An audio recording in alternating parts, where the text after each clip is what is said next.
Is there really a best and worst time to take your family to Hawaii? I mean, it's Hawaii. It's amazing. It's beautiful. But in this episode, you'll discover how choosing the wrong week could double your expenses, which months offer families the quietest beaches and best deals, and the 3 weeks that can turn a trip to Hawaii into not what you expected.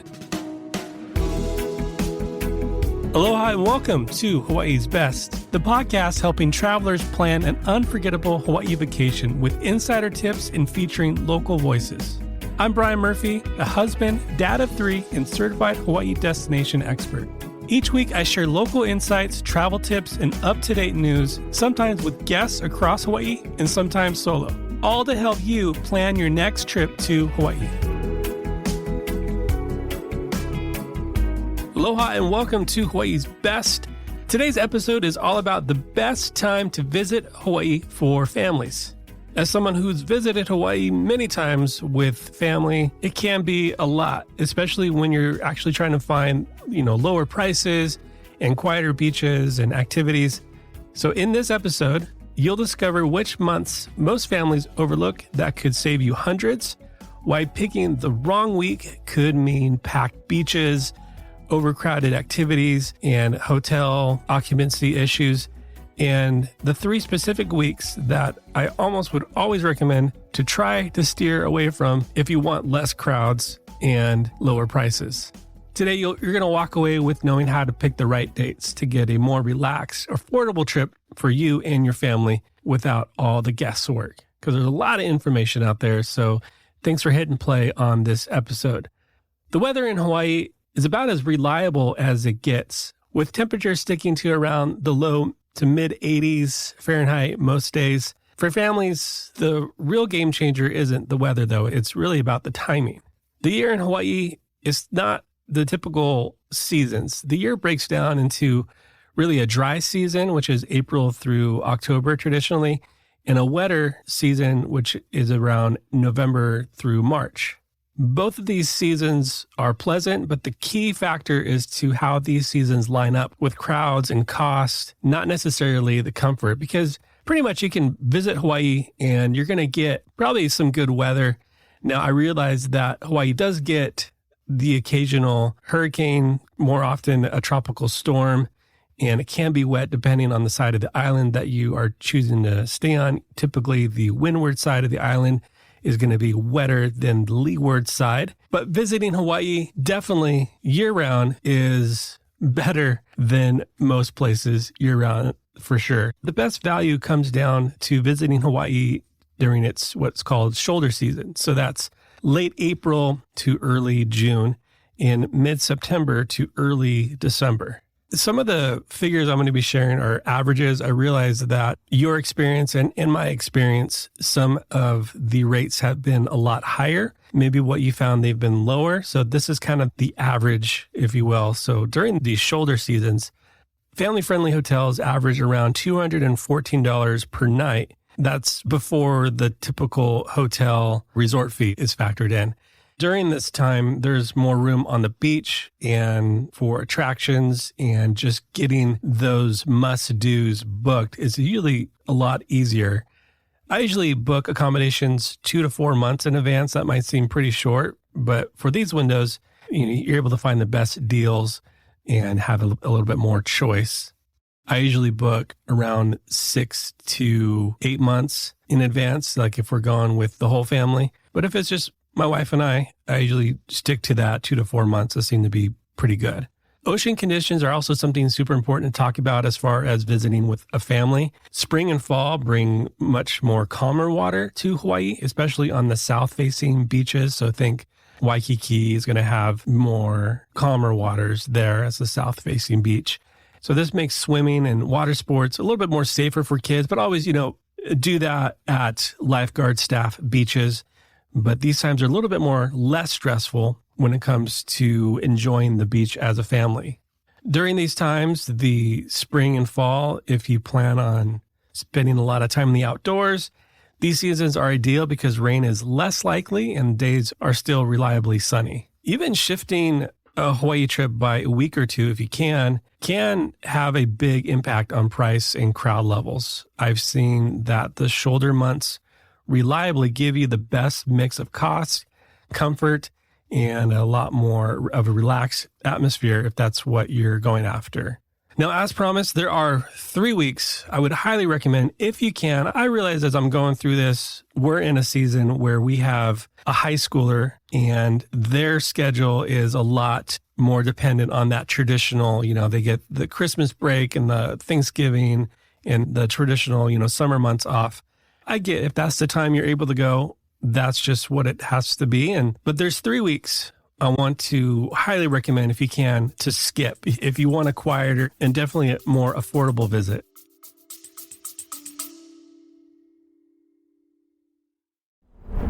Real quick, I just want to pop in here and say I hope you're enjoying this episode. I have a simple ask to help support the podcast. Don't worry, I'm not selling anything. This isn't an ad. I just want to ask if you found any value in listening to Hawaii's Best is to simply follow the podcast on the app you're using right now. If you're on Apple Podcasts, just tap that little follow button in the top right corner. Or if you're on Spotify, for example, hit the follow button there. It's that easy, and doing so helps more people like you who love Hawaii find the show. Thanks so much for considering it. And now back to the episode.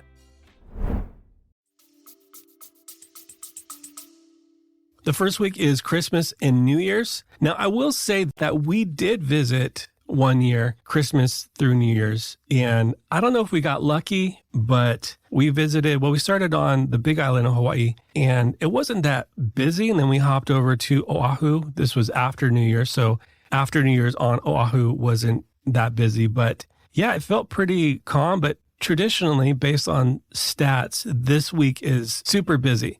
Hotel occupancy routinely spikes past 85%, and rates often run 40% higher than average during this period. Typically, every popular beach and attraction is packed, so unless you're set on holiday festivities, it's worth planning around this window. The second week to avoid is definitely during 4th of July.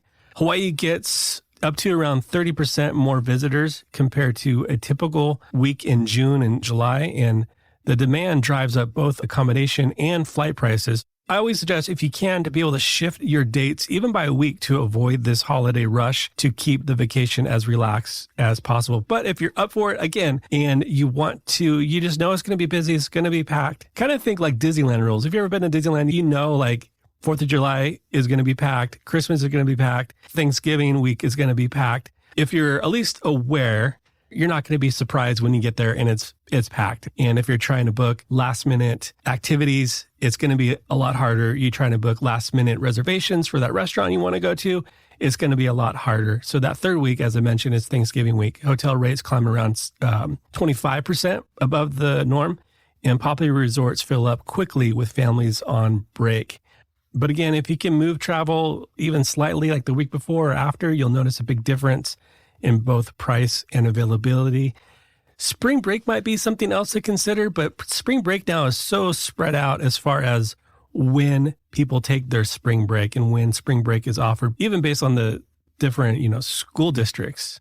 Most of what I'm talking about is accommodation and also getting your activities you want to do, the luau's you want to do, the reservations for dinner. A lot of that is based on what I'm talking about, but a big thing to consider is airfare. You got to fly to Hawaii unless you want to do a cruise to Hawaii.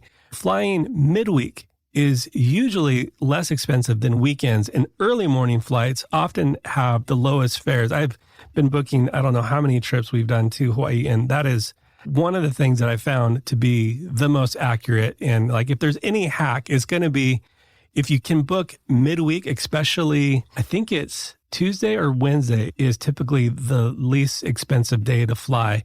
And if you can fly early morning, I'm talking about like 7 a.m., not too early, but once you start going a little bit later, like that 10 a.m. flight seems to be a little bit more expensive.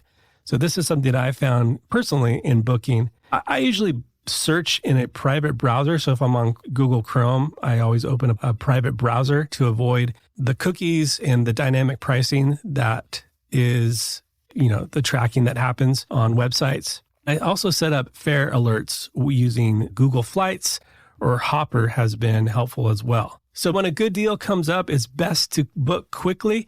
It's good to kind of play around. Like if you know you're visiting Hawaii maybe next year or even in 2 years if you're planning this, it's good to kind of play around and just to see how the rates fluctuate over the weeks and the months and the time of the flight. So you know when you're looking at a good deal. Sometimes you're like, this sounds good, but I'm not sure. It's good to kind of just see how it all pans out and how the ebbs and flows. That's why having alerts on Google Flights is helpful. But also, once you know you have a good deal, it's best to just book that flight as quickly as possible. I've been checking as I'm going to bed, and then I remember one time I saw, we always fly Hawaiian Airlines, and I saw it was at a certain mile point. I think it was only 17,500, which is crazy low. And I saw that and I just got out of bed and booked it right away. So using points or companion fares like on Hawaiian Airlines and airline credit cards is also helpful as well, especially when you're booking families, multiple seats. Sometimes we'll break it up. We'll use our companion fare. My wife will take one of our kids and we'll be able to use a companion fare on their ticket. And then I'll book the other two kids on my ticket with points or however it pans out. Activities like luau's and boat tours often sell out, especially during school breaks. So I booked these right after my flight and lodging are confirmed. So right after those two things are booked, I'll go to my activities and do that. But if you want to play things loose and you just kind of want to go relax and just kind of go in the pace of the island, that's typically how we like to do. And if there's something that we want to do last minute, sometimes a lot of local tourism sites have a list of discounts or last minute offers. But, some of the best memories, I would say a good majority of the best memories come from those days with nothing on the schedule, itinerary, and we just want to see where the island takes us and where the day goes. If you're looking to save even some more money for you and your family, try splitting your stay between different parts of an island or between a hotel and a vacation rental. I know that can be a little cumbersome getting up and moving halfway through your trip, but I found a few nights at a resort for the pool and amenities combined with a rental for extra space and a kitchen can balance out that luxury and budget. Shopping at local grocery stores and packing snacks for a beach day goes a long way in keeping costs in check, especially with kids. I totally get that shopping at a local grocery store might not be actually within budget.